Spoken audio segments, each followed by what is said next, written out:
Le refus de la force d'amour a été le péché. Communication 8880.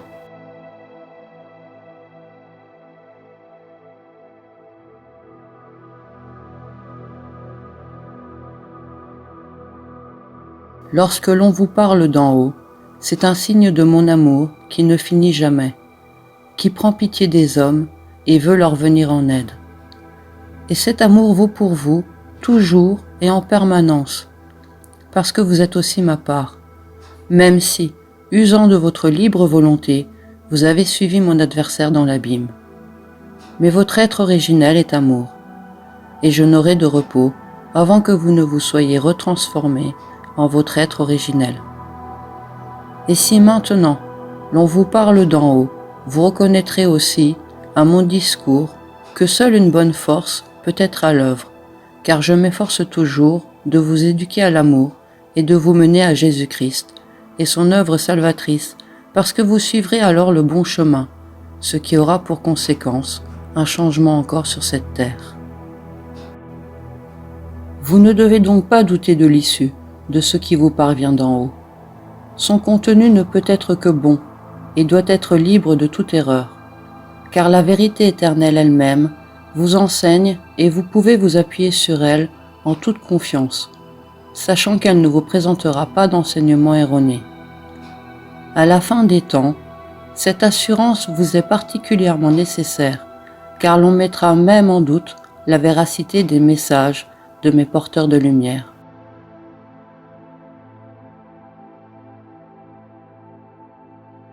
Cependant, il vous suffit de savoir que je protège moi-même de l'erreur mes porteurs de lumière.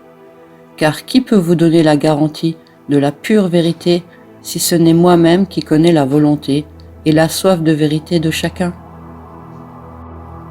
Et encore, et toujours, je vous dis que l'action de l'adversaire est particulièrement tournée vers vous qui voulez répandre la lumière.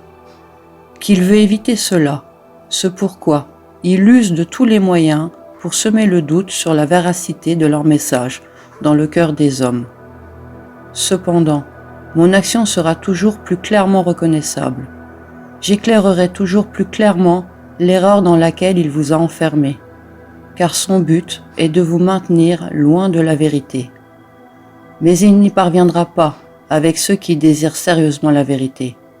Chacun doit donc se demander sérieusement s'il désire la pure vérité. Alors, il ne pourra plus être trompé, car il la reconnaîtra de lui-même et se libérera de l'erreur. L'instant de la création fut, aussi bien pour moi que pour mes porteurs de lumière, un acte d'une incomparable béatitude, parce que les produits de leur volonté et de ma force d'amour étaient formés si merveilleusement qu'ils nous rendaient indiciblement heureux, et l'amour pour moi des porteurs de lumière s'enflammait toujours plus clairement.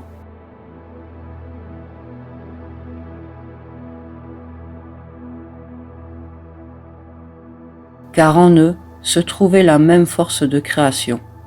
Ils pouvaient s'en réjouir et en même temps être actifs dans la création d'entités spirituelles, ce en quoi ils pouvaient élever à l'infini leur béatitude. Si donc je considère qu'il ne manquait rien à ces êtres créés, qu'ils furent tous sortis de moi à mon image, et que tant qu'ils étaient inondés de ma lumière d'amour, ils pouvaient être actifs dans la formation et la création. Alors, il doit aussi vous être clair que leur activité subit une perte lorsqu'ils refusèrent cet apport de force d'amour, raison pour laquelle ils perdirent leur lumière, leur connaissance, de sorte que leurs pensées devinrent confuses et qu'ils devinrent alors incapables de créer, qu'ils se durcirent en eux-mêmes alors qu'ils étaient à l'origine cette force qui rayonnait de moi, et que pour cette raison je les transformais en toutes sortes de créations.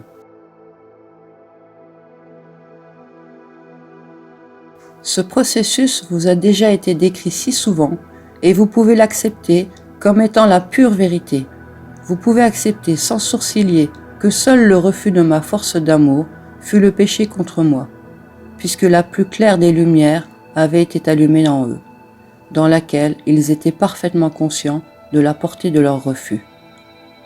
Voilà pourquoi je vous éclairerai et vous ferai voir comme erronée toute représentation qui affirmerait que j'aurais déterminé ou provoqué la chute, que ce soit du porteur de lumière ou des êtres qui le suivirent dans sa chute. Les êtres étaient tous agissants, dans ma volonté jusqu'au moment du réfi du courant de ma force d'amour.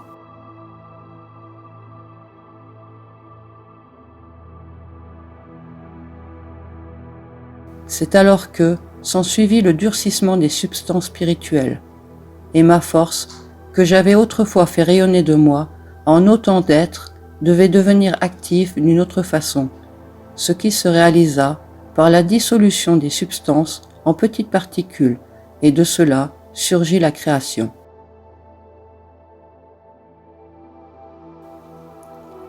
C'est alors seulement que l'essentiel eut à combattre contre toutes sortes d'adversités, qu'il devait vaincre pour se développer à nouveau vers le haut. L'activité des êtres qui n'avaient pas chuté consistait à utiliser la force qui émanait de moi. Ces êtres étaient dans la lumière la plus claire, donc dans la connaissance, qui pouvait donc n'être utilisée que dans ma volonté. Tant que l'être me restait fidèle, agissait et faisait cela dans ma volonté,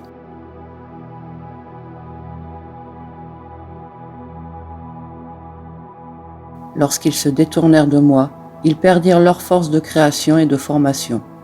Cela se durcit et resta inactif, ce qui eut pour conséquence l'avènement de la création.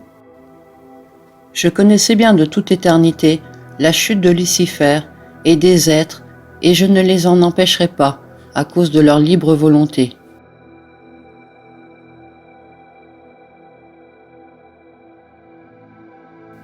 Mais cependant, je n'y participais pas, parce que j'avais rempli le porteur de lumière, Lucifer, du même pouvoir que moi, et je ne lui avais pas réduit. Par conséquent, il pouvait faire et omettre ce qu'il voulait, et c'est ainsi qu'il lui fut possible de pousser les autres êtres à se détourner de moi, et de créer, pour ainsi dire, un second monde, un monde plein de rébellion contre moi. Mais tout ceci ne fut possible que parce que lui, et après sa suite, se fermèrent au courant de ma force d'amour. En réalité, le rejet de ma force d'amour est le véritable péché, car il était dirigé contre moi, vu que les êtres avaient pleine conscience qu'ils étaient sortis de moi, que la capacité de penser des êtres, se manifestant en totale opposition à moi, n'a pas son origine en moi, mais plutôt dans le rejet de ma force d'amour, qui eut pour conséquence cette direction erronée de la volonté, parce que cela signifiait un assombrissement de l'esprit et une cécité spirituelle.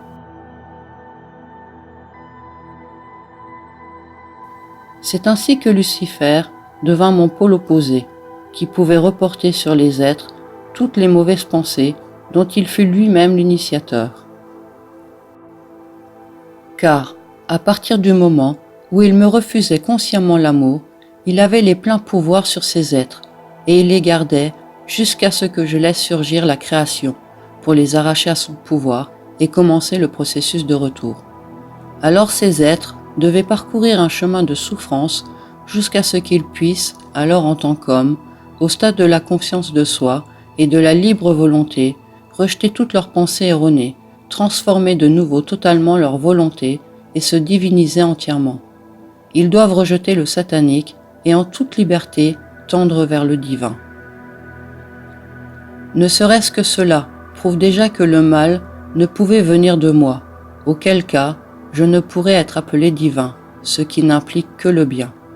Que la lumière et les ténèbres ne peuvent être ensemble, que l'amour et la haine ne peuvent être en moi.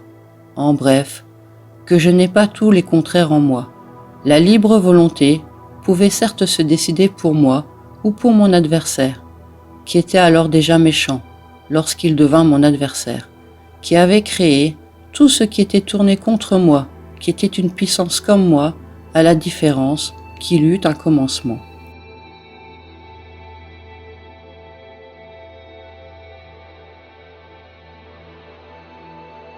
Ceci est la plus vile des tromperies qu'utilise mon adversaire, qui est de vous faire croire que tout le mauvais puisse venir de moi. Et voilà pourquoi je vous fais remarquer encore et toujours que ceci fut le véritable péché, le rejet de ma force d'amour, car c'est par là que tous les êtres entrèrent en état de confusion, un état dans lequel ils se refusèrent à toute activité selon ma volonté, et par conséquent furent dissous et enchaînés en toutes sortes de créations. Car c'est une loi de toute éternité que la force qui émane de moi doit être active, que cette force doit être désirée en toute liberté afin de permettre la retransformation en un être parfait. Que ces pensées mises dans ceux qui ont chuté aient pour origine Lucifer, fait que, au temps de l'incarnation en un homme, elles doivent être combattues, et par mon amour, ceci est devenu un processus qui doit faire mûrir mes créatures divines en de véritables enfants. Et c'est ainsi que Lucifer travaille sans le vouloir à ce processus de retour, ce que je pouvais voir de toute éternité, bien que je ne l'ai jamais destiné à être mon pôle opposé, car lui aussi était un être libre qui était sorti de moi en toute perfection.